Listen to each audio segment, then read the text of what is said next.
kita kedeku. Orang kedeku, orang sayang harta ni nak tolong khabar, jauh daripada Allah, jauh daripada syurga.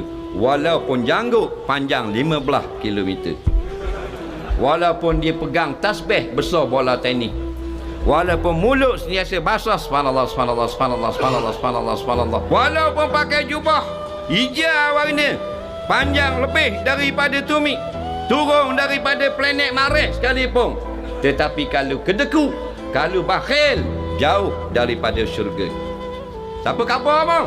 Nabi SAW sebut dalam hadis, orang yang kedekut hartanya, sayang nak bersedekah, berkira dengan kawan-kawan, berkira dengan anak cucu sendiri, berkira dengan agama kita sendiri, maka orang ni jauh daripada Allah, jauh daripada manusia, jauh daripada syurga, dan dia hampir masuk ke dalam api neraka. Kalau tok guru, ustaz, kalau kedekut, jangan mengaji dengan dia. Suai.